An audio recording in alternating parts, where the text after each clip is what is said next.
My name is Patricia Monroe, and I've been married to Marcus for 23 years. We built our life together, brick by brick, a comfortable home in the suburbs, 2 grown children away at college, and what I believed was an unshakable foundation Of trust, Marcus worked as a senior manager at Henderson Tech Solutions, a mid-sized firm downtown. For the past 18 months, he'd been coming home later and later, always with reasonable explanations, budget meetings, client emergencies, team restructuring sessions. I'm a woman who believes in trust.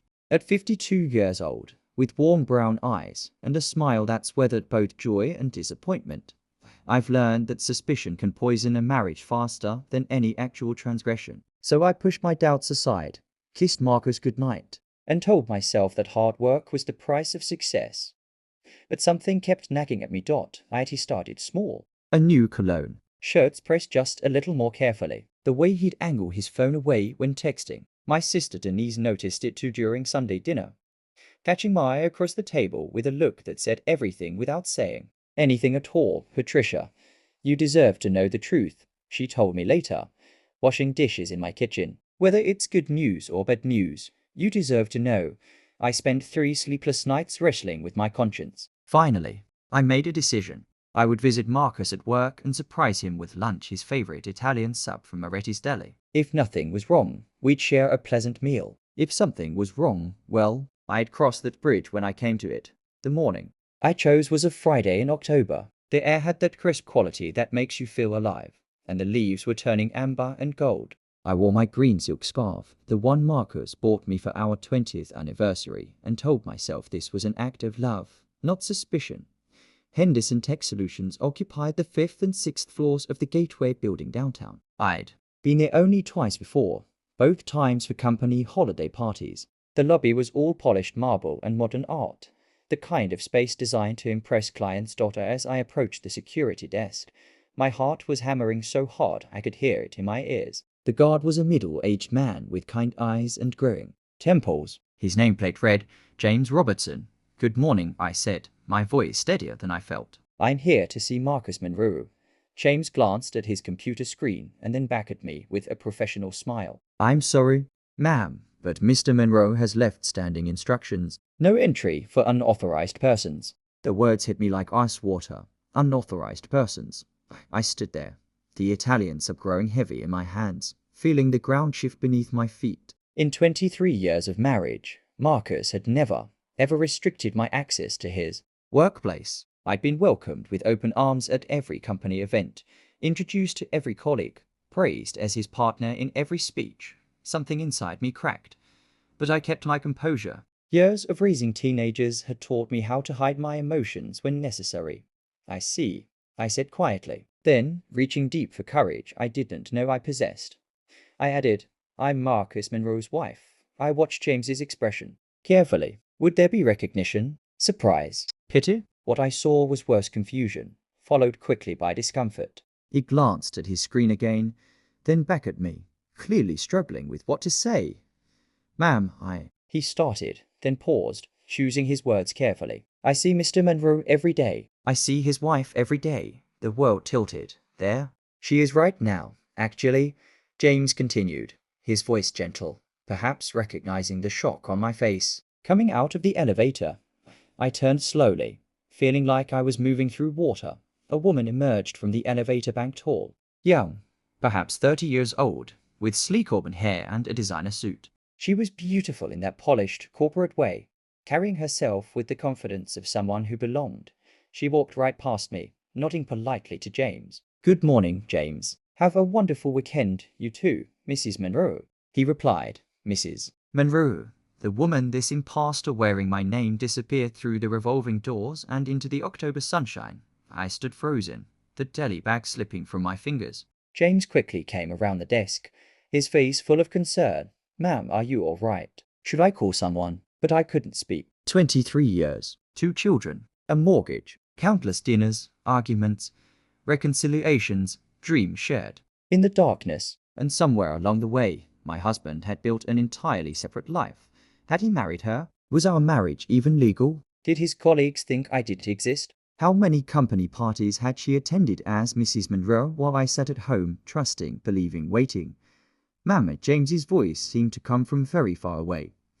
I looked at him, really looked at him. His eyes held genuine concern, but also something else. knowledge. He'd known. He'd seen me and known immediately that something was terribly wrong. How long? I heard myself ask. How long has she been coming here as his wife? James hesitated, clearly uncomfortable. Ma'am, I don't think, please. I interrupted, and my voice cracked. I need to know.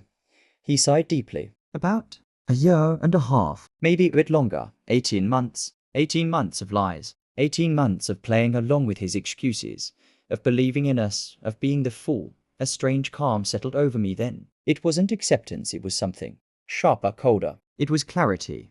James, I said, my voice steady now. I'm going to leave. But I need you to do something for me. Ma'am, I can't get involved. I'm not asking you to get involved, I assured him. I just need you to remember this conversation. Remember that I came here. Remember what you told me. Because very soon, there's going to be questions, and I need someone who knows the truth. He studied my face for a long moment, then nodded slowly. I'll remember. I picked up the deli bag from where it had fallen, brushed off my skirt, and adjusted my green silk scarf. Then I walked out of that building with my head high. Even though inside I was screaming, I didn't go home. I couldn't face those walls, yet filled with photographs of our life together, a life that now felt like an elaborate fiction. Instead, I drove to Riverside Park, to the bench where Marcus had proposed to me all those years ago. The river flowed past, indifferent and eternal. I sat there for hours, watching the water, letting the pieces fall into place. The late nights made sense now. The separate credit card I'd discovered last year, which he'd explained away as a business expense account. The weekend conferences that seemed to multiply. Even his insistence that we keep separate social media accounts for privacy. He'd said, my phone buzzed. A text from Marcus, working late again. Don't wait up. Love you. Love you. I stared at those words until they lost all meaning. As the sun began to set, painting the sky in shades of orange and purple, something shifted inside me. The shock was fading, replaced by something more powerful, not just anger. Though that was certainly there. It was determination. I thought about the woman I'd seen in the lobby. She was young, polished, confident. She probably thought she'd won some prize. She probably had no idea that I existed. Just as I'd had no idea about her and Marcus, my Marcus, who'd stood beside me at our daughter's graduation, who'd held my hand through my mother's funeral, who'd built sandcastles with our children at the beach. He'd orchestrated all of this. Every lie, every deception, every moment of living to lives. I took up my phone and called someone I never thought I'd need, a divorce attorney whose card my sister had slipped me months ago, just in case. At the time, I'd been offended. Now, I was grateful. Samantha Chun's office. A pleasant voice answered. Yes, I said, my voice clear and strong. I need to schedule a consultation. My name is Patricia Monroe, and I need to discuss a rather complicated situation. As I made the appointment, I realized something important. This wasn't just about revenge or even justice. This was about reclaiming my truth, my name, my life.